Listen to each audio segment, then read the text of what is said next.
ZNS Total Sports is brought to you by 4th Terrace Diagnostic Center. My name is Kai Jones, and I'll be committed to the University of Texas. Hook 'em, baby. Like a light, ayy, like a light, ayy, like a light, ayy. Slept through the flight, ayy, not for the night, ayy. 767 minutes, got double bedroom, man. I still got scores. Bahamian Kai Jones, who had offers from at least 12 major Division I college programs, has made it official. This is sports. Last night he said he will be suiting up for the Texas Longhorns in 2019. The 6'10", 195-pounder is ranked 45th overall in his recruiting class. He joins a long list of Bahamians to play for the Longhorns, including Dexter Cambridge, Loxley Coley, Shaquille Clare, and female LaShawn Higgs, who is entering her senior year.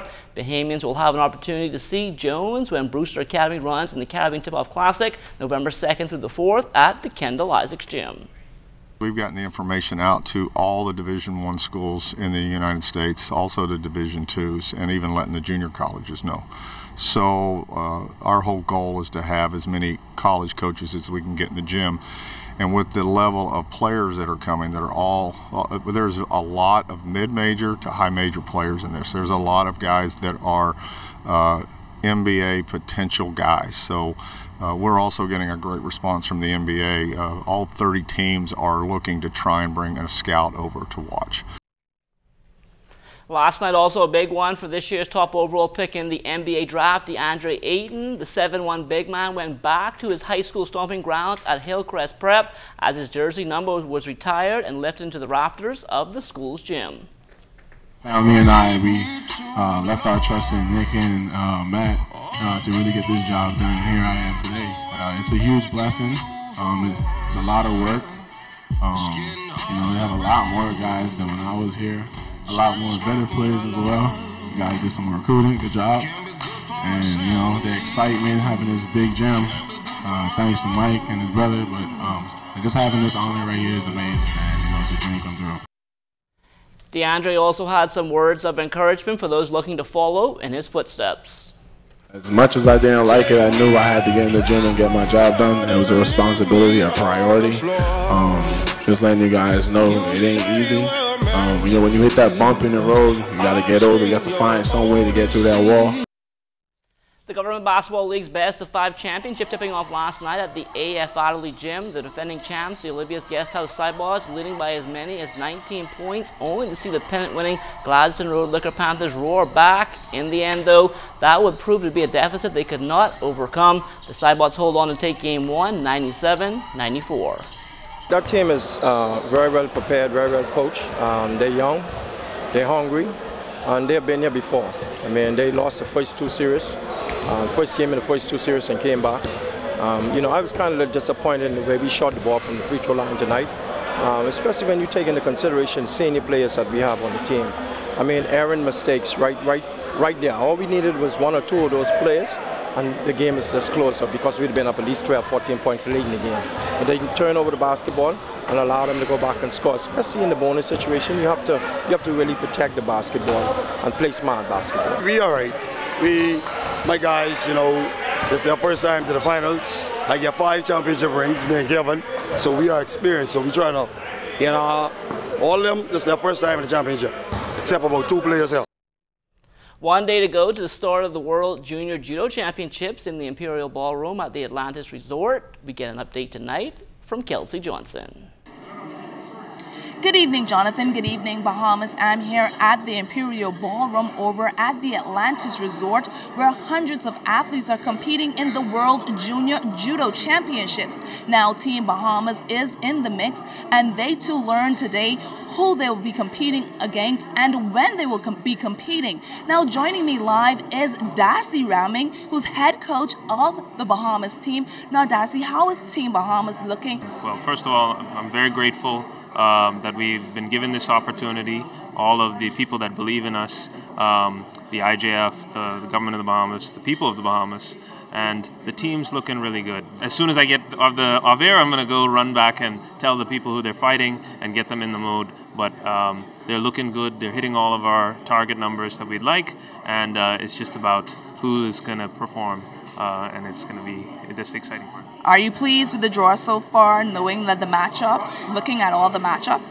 I'm very pleased. We, you know, with draws, you don't always get a good draw. There's some really tough ones.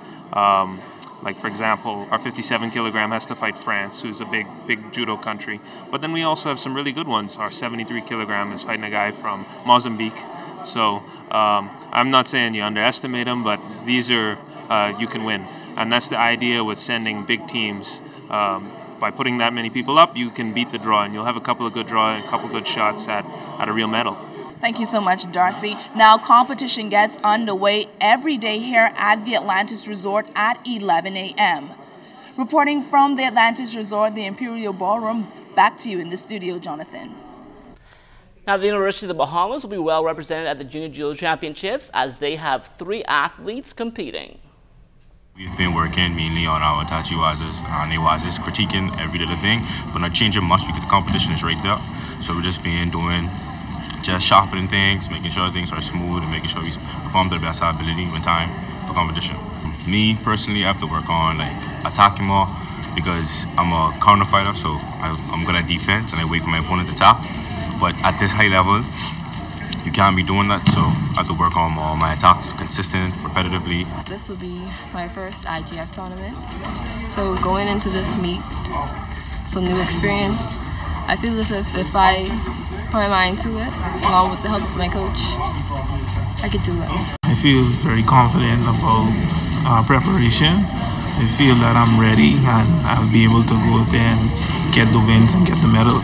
I think I have to be more aggressive because the fighters that I'll be fighting are way more experienced than me. So I have to be more aggressive than them and really dominate in the fight so that I don't give them a chance to get their game and work their game plan. I'm going to have to outgrip them, be first in the grips, and be first to attack. The Youth Olympics winding down in Argentina. Today was the final day for athletics. Matthew Thompson took to the track for stage 2 of the men's 400-meter hurdles. He finished his heat 6 in 55.38 seconds. That placed him 13th overall. Bahamians are also doing big things in the sport of rugby. Carly Johnston is making the jump to play at a much higher level. Carly's been playing rugby for just under 4 years now.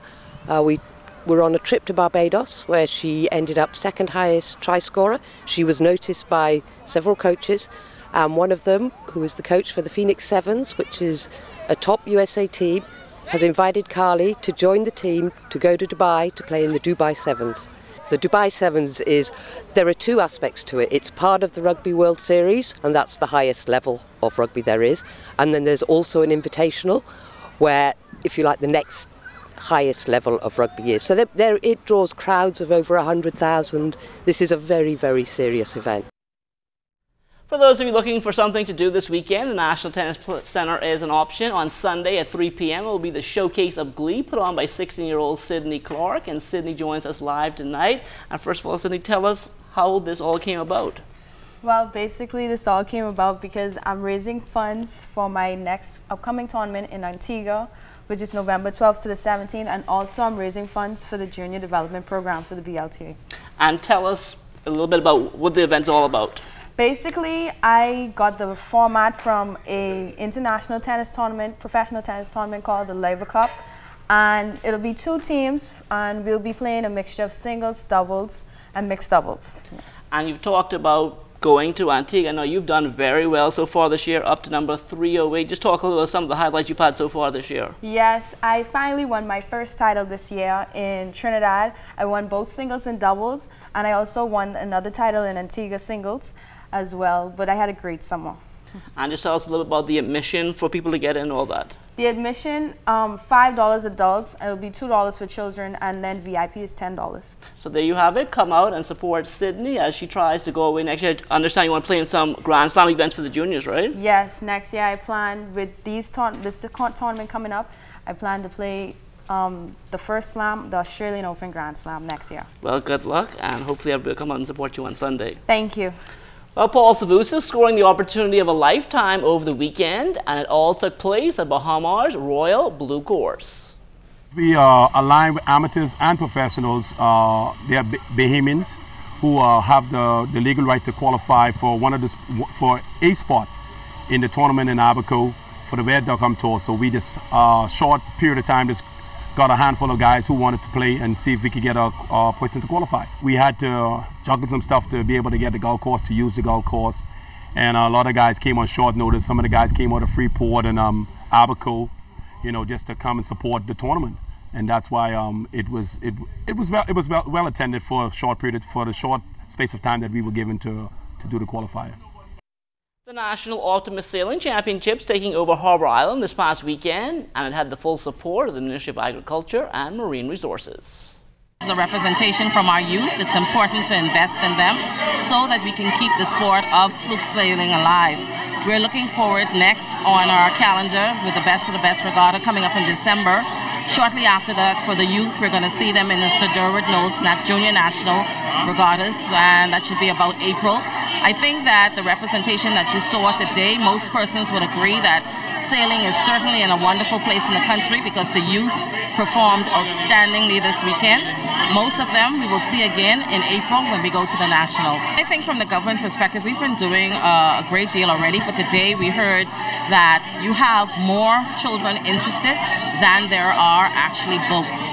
And I think if the government can partner with private sector to make the reality of more boats available to the children, that would be a wonderful thing. It does not always have to come from the government. Maybe we can be the impetus that drives the corporate world to respond to the need.